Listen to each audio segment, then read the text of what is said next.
നമസ്കാരം.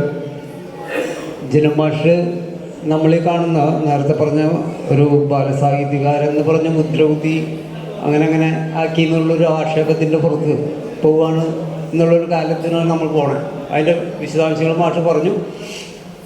എനിക്ക് പറയാനുള്ളത്, മാഷ് അതിന് ഈ എഴുത്തിൻ്റെ പാതയിലൂടെ സഞ്ചരിച്ചപ്പോൾ നമ്മുടെ നവമാധ്യമങ്ങൾ തുടങ്ങുന്നതിന് മുമ്പുള്ള നമ്മുടെ ആകാശവാണിയുമായും ദൂരദർശനുമായും മറ്റ് പിന്നീട് വന്ന ചാനലുകളുമൊക്കെ ആയിട്ട് ഒട്ടേറെ അനുഭവ സമ്പത്തുള്ള ഒരുപാട് പ്രഗത്ഭതികളായിട്ടുള്ള സംഗീത സംവിധായകരുടെ കൂടിയും എഴുത്തുമായി ബന്ധപ്പെട്ട ആളുകളുടെ കൂടിയും വാഗ്മികളായിട്ടുള്ള ആളുകളുടെ കൂടെ പറ്റിയിട്ടുണ്ട്. അതിൻ്റെയൊക്കെ ഒരു അനുഭവം ഒന്ന് നമ്മളുമായിട്ട് പങ്കുവെച്ചാൽ കൊള്ളാമെന്നുണ്ട്. പിന്നെ ഒരു കാര്യം, മാഷ് കവിത എഴുതുമ്പോൾ നമ്മൾ മാഷിൻ്റെ കവിത നമ്മൾ വായിക്കുമ്പോൾ മാഷൊരു നിരീക്ഷണം നടത്തിയിട്ടുണ്ട് എന്ന് അത് വായിച്ച് അവസാനിക്കുമ്പോൾ നമ്മുടെ ഉള്ളിനുള്ളിൽ ശരിക്കും വരും. അത്തരത്തിലുള്ള നിരീക്ഷണത്തിലേക്ക് എങ്ങനെയാണ് പോകണമെന്നും കൂടി ഒന്ന് പറഞ്ഞാൽ കൊള്ളാം. കാരണം ചക്കരപ്പാടം വഴി ഇങ്ങനെ നടന്നു പോകുമ്പോൾ കണ്ട കാഴ്ചയിൽ നിന്ന് കവിത വരുത്തുന്ന ആളായതുകൊണ്ട് ആ നിരീക്ഷണത്തിൻ്റെ കാര്യം കൂടി ഒന്ന് പറയണമെന്ന്. ഒരുപാട് ചോദ്യമുണ്ട്. അതിൽ ആദ്യം ചോദിച്ച ചോദ്യം ഈ ആകാശവാണി ദൂരദർശനൊക്കെ ആയിട്ട് ബന്ധമാണ്. ഞാൻ ശരിക്കും പറഞ്ഞെങ്കിൽ കുട്ടിക്കവിത എഴുതാണെന്ന് പറഞ്ഞിട്ട് ഒരു ബ്രാൻഡ് ചെയ്യപ്പെട്ട ചാപ്പ കുത്തിയാളാണെന്നാണ് രാവണായിട്ട് പറയുന്നുണ്ട്. പക്ഷെ അങ്ങനെ ആയിരുന്നില്ല, തുടക്കതായിരുന്നില്ല, ഗൗരവപ്പെട്ട എഴുത്തായിരുന്നു. ഒരു കാലത്ത് ഒരു മാതൃഭൂമി ആഴ്ചവെപ്പ് കഴിഞ്ഞാൽ അവിടെ ഒരു വലിയ വാരികയുണ്ടായിരുന്നു. അതിൻ്റെ പേരെന്താണ്, മലയാളനാട്. ഇതിൽ കവിത എഴുതിയിട്ടാണ് വന്നത് 75-ൽ, 50 കൊല്ലമായി. അത് വലിയ ഗൗരവമുള്ള കവിതയായിരുന്നു. പിന്നീട് ആകാശവാണി തൃശ്ശൂർ നിൽക്കുമ്പോൾ ആകാശവാണിക്കാർ ഒരുപാട് വർക്ക് തരും. അത് ലളിതഗാനങ്ങൾ, ലളിതസംഗീത പാഠം 3 മാസം കൂടുമ്പോൾ ഒരു വിളി വരും, ഇപ്പോൾ അടുത്ത ലളിതഗാനത്തിലുള്ള പാട്ട് വേണം. അപ്പോൾ ഞാൻ സംഗീതമൊക്കെ ആയിട്ട് ചേർക്കാം. കുട്ടിക്കാലത്ത് ഞാൻ കേട്ടിരുന്ന എൻ്റെ അച്ഛൻ്റെ പാട്ടുപെട്ടിയിൽ ഇങ്ങനെ ഫോണിൽ ഇങ്ങനെ സൂചി കറങ്ങുമ്പോൾ ലളിതമായ പാട്ടുകൾ കേട്ടിരുന്ന ഒരാളാണ്. നാഴൂരി പാലുകൊണ്ട് നാടാകെ കല്യാണം, 4-5 തുമ്പ കൊണ്ട് മാനത്തൊരു പൊന്നോണം, ആ മാനത്തൊരു പൊന്നോണം എന്ന് കേൾക്കുമ്പോൾ കേട്ടിരുന്നു. അപ്പം അച്ഛൻ ചോദിച്ചു, ഇത് ആരെയെന്നറിയോ? ഇല്ല, ഇതാണ് നമ്മുടെ അയൽ നാട്ടുകാരനായ പി ഭാസ്കരൻ മാഷ് എന്ന് പറഞ്ഞു.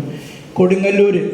ആ കൊടുങ്ങല്ലൂരെ പോയി നോക്കും ഞാൻ. മാഷ് അതിനെ പരിചയപ്പെട്ടു. മാഷ് ഞാൻ കാണുന്നത്, മാഷക്ക് ഈ അൽഷേമേഴ്സ് വന്ന് ഓർമ്മകൾ നശിച്ചൊരു കാലത്താണ് ഞാൻ മാഷ് തറവാട്ടിൽ വെച്ച് കാണുന്നത്. അങ്ങനെ മാഷ് എന്നോട് ചോദിച്ചു, എവിടെയാണ് വീട്? മതിലകം. ഓ, മതിലകമാണോ? മതിലകം എൻ്റെ വീടിൻ്റെ അടുത്താണല്ലോ. എൻ്റെ വീട് അറിയില്ല. എൻ്റെ വീട് കൊടുങ്ങല്ലൂർ അമ്പലത്തിന് 4 വീട് വടക്കാണ്. അപ്പോൾ അവിടെ നിന്നാണ് പറയുന്നത്. അപ്പം ഇങ്ങനെ മാഷെ കാണാനുള്ള ആഗ്രഹം സാധിച്ചു. അദ്ദേഹം എൻ്റെ ഗുരുവാണ്, ഞാൻ ഏകലവ്യനാണ്. കാരണം അദ്ദേഹത്തിൻ്റെ ലളിതമായ പദങ്ങൾ ആർക്ക് വേണം പറഞ്ഞ് മനസ്സിലാക്കാവുന്ന ലളിത പദങ്ങളാണ് അദ്ദേഹത്തിനുള്ളത്.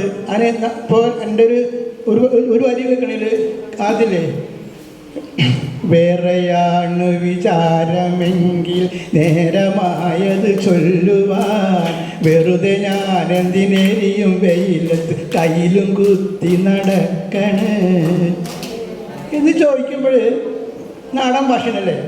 ഞാനിങ്ങനെ ഈ പ്രണയിച്ച് നടന്നിട്ട് വല്ല കാര്യമുണ്ട്. എൻ്റെ വിചാരം എന്താണെന്ന് പറഞ്ഞെങ്കിൽ എനിക്ക് ഈ കാര്യം അപ്പോൾ അതാണ്. അപ്പോൾ ഞാനിത് കൊല്ലത്ത് വെച്ചിട്ടൊരു കുട്ടി ചോദിച്ചു എന്നോട്, കലാമണ ഗംഗാൻ്റെ മോള് ചോദിച്ചു, നിങ്ങളുടെ നാട്ടിലൊക്കെ ആൾക്കാർ കയ്യിലും കുത്തിപ്പിടിച്ച് നടക്കുമെന്ന് ചോദിച്ചു. ഞാൻ പറയും അങ്ങനെയൊന്നുമില്ല. ഇത് ഒരു ജോലിയില്ലാത്ത ആൾക്കാർ ഇങ്ങനെ ആശരി പയ്യന്മാർ കയ്യിലും കുത്തി നടക്കാമെന്ന് പറഞ്ഞു കൊടുക്കേണ്ടത്. അപ്പോൾ ആ നാടൻ ഭാഷ പോലും ഉപയോഗിക്കുന്ന ആളാണ് ഭാസ്കരൻ മാഷ്. ഈ ജരാജോലിക്ക് വയലാറിനെയാണ് വലിയ ആരാധന. ഞാൻ നേരെ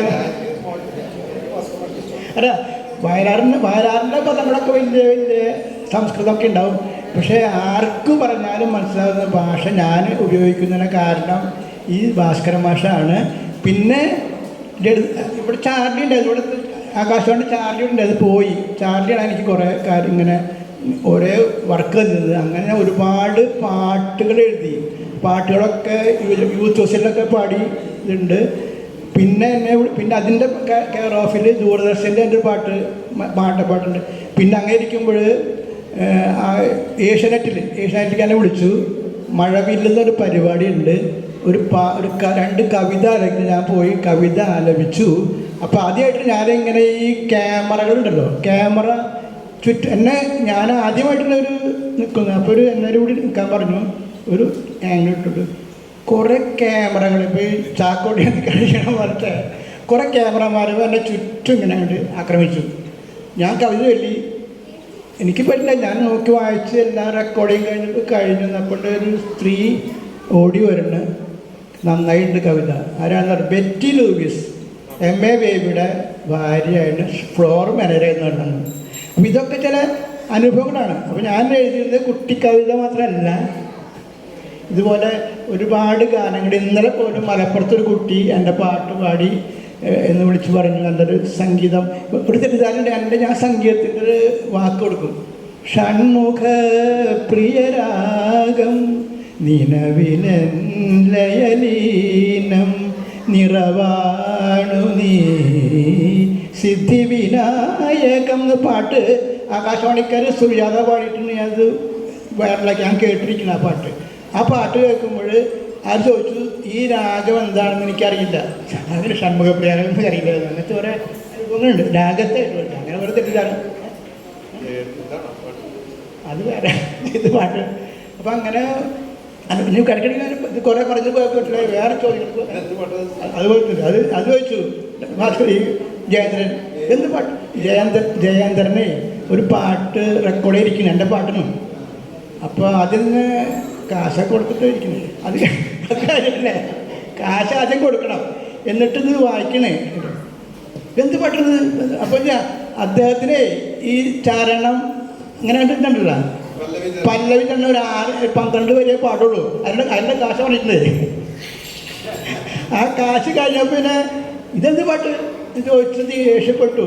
പിന്നെ എല്ലാം കഴിഞ്ഞപ്പോൾ ഇതാരോ എഴുതിയതെന്ന് ചോദിച്ചു. അപ്പോൾ ഞാൻ എന്നെ കണ്ടപ്പോൾ ഞാൻ എന്നൊരു കെട്ടിപ്പെടുത്താം. അപ്പോൾ അതൊരു അനുഭവമാണ് അല്ല, എല്ലാ അനുഭവം. അങ്ങനെയൊക്കെ ചില ഇനി വേണമെങ്കിൽ പറയുന്നത് ഇത് നീണ്ടു പോകണ കാര്യം കുറേ പറയാനുണ്ട്. ഞാൻ അടുത്ത പാട്ട് കവിത കുട്ടികളെ